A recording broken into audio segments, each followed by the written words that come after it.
Hello friends, यह 67वीं BPSC की प्रारंभिक परीक्षा के लिए आज हमारा 53वां टेस्ट सीरीज है 53 नंबर का। इसमें टोटल 25 क्वेश्चन दिए गए हैं आधुनिक इतिहास से, विश्व का भूगोल से और बिहार का करंट अफेयर से। बहुत ही महत्वपूर्ण प्रश्न है इसमें, तो हम लोग शुरू करते हैं आज का 53वां टेस्ट सीरीज।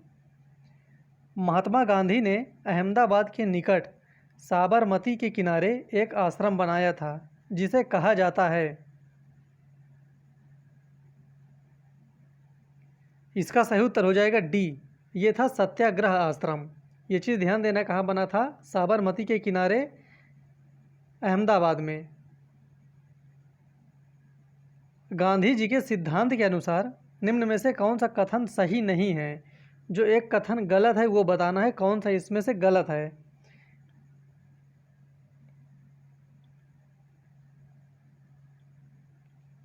इसका सही उत्तर हो जाएगा ए, सत्याग्रही का उद्देश्य शत्रु को पराजित करना। ये गलत है, ऐसा गांधी जी ने नहीं कहा था, बल्कि ये कहा गया था कि सत्याग्रह के सिद्धांत में शत्रु को पराजित करना नहीं है, बल्कि उसका हृदय परिवर्तित करके उसे अपने अनुकूल बनाना है। तो इसका सही उत्तर हो जाएगा ए। बाकी जितने भी ऑप्शन दिए गए हैं ये सब सही हैं एक सत्याग्रही के लिए। 1909 के इंडियन काउंसिल एक्ट में किस बात की व्यवस्था की गई थी?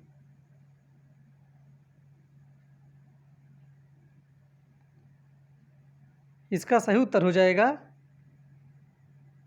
बी, सांप्रदायिक प्रतिनिधित्व। सही उत्तर हो जाएगा बी, सांप्रदायिक प्रतिनिधित्व 1909 के इंडियन काउंसिल एक्ट में। मुसलमान यदि खुश और संतुष्ट हैं तो भारत में ब्रिटिश शक्ति का महत्तम बचाव होगा, यह किसने लिखा है? इसका सही उत्तर हो जाएगा डी, इसको लिखा गया था W. हंटर के द्वारा।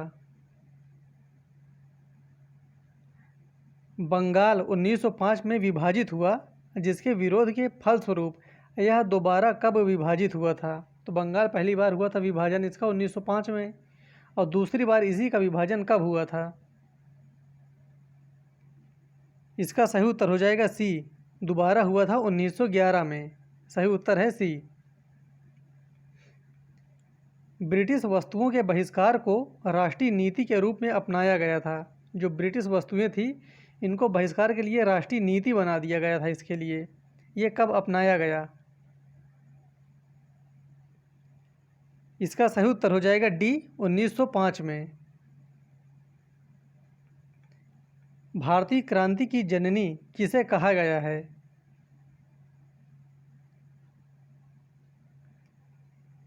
इसका सही उत्तर हो जाएगा डी, मैडम भिकाजी रुस्तम कामा। इनको भारतीय क्रांति की जननी कहा गया। कामागाटा मारू, ये क्या था कामागाटा मारू?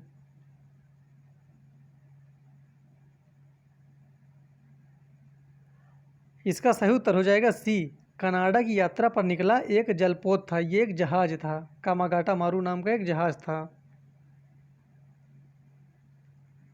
वह कौन थे जिन्होंने इंडिपेंडेंस लीग की स्थापना की थी?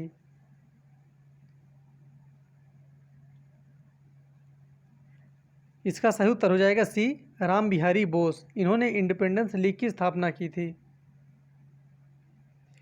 जन गण मन पहली बार किस अवसर पर गाया गया था?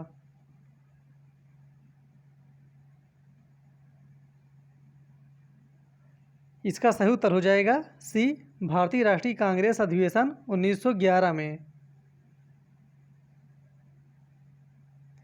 निम्नलिखित में से कौन आग्नेय चट्टान नहीं है? ये ध्यान देना है, आग्नेय चट्टान नहीं है। भूगोल के क्वेश्चन काफ़ी अपडेटेड हैं जो हमेशा एग्जाम में पूछे जा रहे हैं, तो आप लोग इसको बहुत अच्छे से करिए। इनमें से कौन सा आग्नेय चट्टान नहीं है? इसका सही उत्तर हो जाएगा डी, क्वार्टजाइट। ये आग्नेय चट्टान नहीं है। बाकी ये तीनों आग्नेय चट्टान हैं, इसको आप लोग एकदम रट के रखिए, ये हमेशा पूछा जाता है एग्जाम में। आग्नेय चट्टान, ग्रेनाइट, बेसाल्ट। ये बेसाल्ट लिखा हुआ है सेकंड नंबर का, बेसाल्ट। और ये है गैब्रो। ग्रेनाइट, बेसाल्ट और गैब्रो, ये तीनों आग्नेय चट्टान हैं। ड्रमलिन निम्न में से किसके द्वारा निर्मित स्थलाकृति है?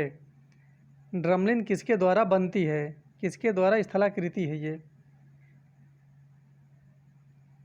इसका सही उत्तर हो जाएगा ए, ये बनता है हिमनद के द्वारा, ग्लेशियर के द्वारा। निम्नलिखित में से कौन सा देश लाल सागर के साथ अपनी सीमा रेखा साझा नहीं करता है? रेड सी के साथ अपनी सीमा साझा नहीं करता है। बहुत ही महत्वपूर्ण प्रश्न है ये, और इसका सही उत्तर हो जाएगा डी, ये है जॉर्डन। ये अपनी सीमा साझा नहीं करता। देखते हैं इसके बारे में। लाल सागर में टोटल 6 देश हैं जो अपनी सीमा रेखा को साझा करते हैं। वो कौन कौन से देश हैं? यमन, सऊदी अरब, इजिप्ट, इरिट्रिया, जिबूती और सूडान। ये 6 कंट्री हैं। प्यूर्टो रिको नामक गर्त किस महासागर में पाया जाता है?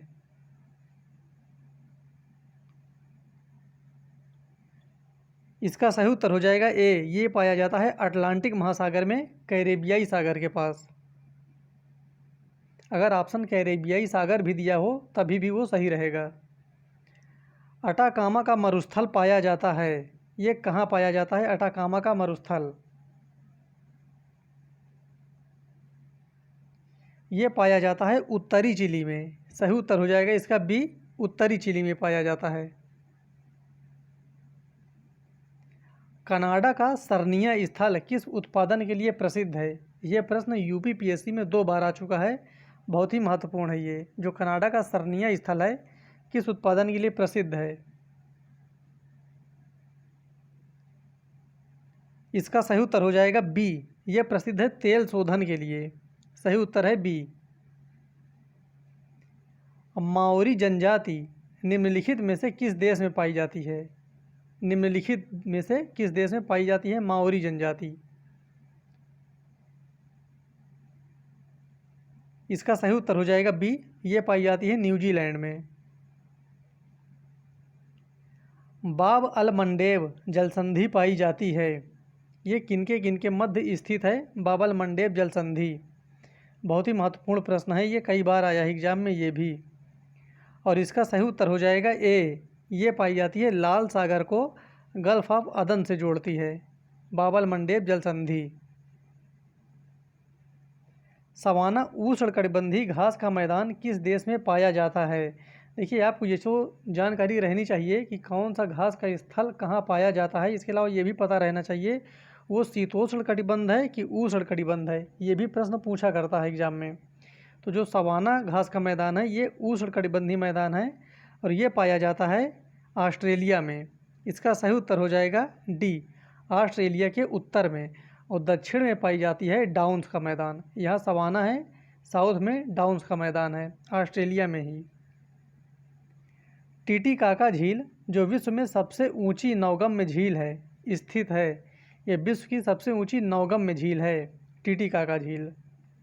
और ये कहाँ स्थित है? इसका सही उत्तर हो जाएगा बी, ये स्थित है पेरू और बोलीविया में, 2 देशों के बीच स्थित है टीटीकाका झील। अब यहाँ से 5 क्वेश्चन आपको बिहार का करंट अफेयर का मिलेगा। हाल ही में किसकी जयंती पर देश की पहली प्रेसिडेंशियल डिजिटल लाइब्रेरी का उद्घाटन किया गया है? इसका सही उत्तर हो जाएगा बी, डॉक्टर राजेंद्र प्रसाद।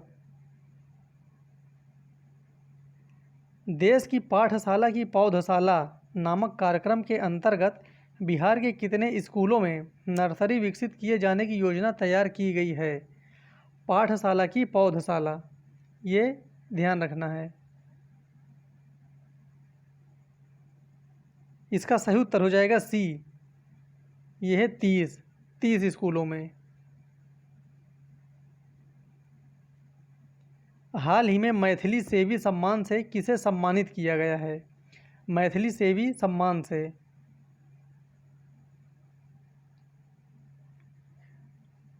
इसका सही उत्तर हो जाएगा ए, जितेंद्र नारायण झा को। डॉक्टर राजेंद्र प्रसाद की 136वीं जयंती किस तिथि को मनाई गई है? तो ये भी पता रहना चाहिए इनकी कौन सी जयंती मनाई गई है। तो 136वीं थी डॉक्टर राजेंद्र प्रसाद की, और ये मनाई गई है 3 दिसंबर को। सही उत्तर हो जाएगा सी, 3 दिसंबर। 25 दिसंबर सुशासन दिवस के अवसर पर बिहार के कितने कलाकारों को अटल सम्मान से सम्मानित किया गया है? अटल सम्मान से सम्मानित किया गया है। इसका सही उत्तर हो जाएगा बी, 11 कलाकारों को। 11 कलाकारों को अटल सम्मान से सम्मानित किया गया है। इस प्रकार से आज हमारा 53वां टेस्ट सीरीज कंप्लीट हुआ। आप लोग इसको लगातार जितने भी टेस्ट सीरीज दिए गए हैं सभी को आप लोग देखिए, बहुत ही महत्वपूर्ण है। काफ़ी प्रश्न इससे आने की संभावना है। तो हम लोग फिर मिलते हैं अगले वीडियो में, तब तक के लिए धन्यवाद।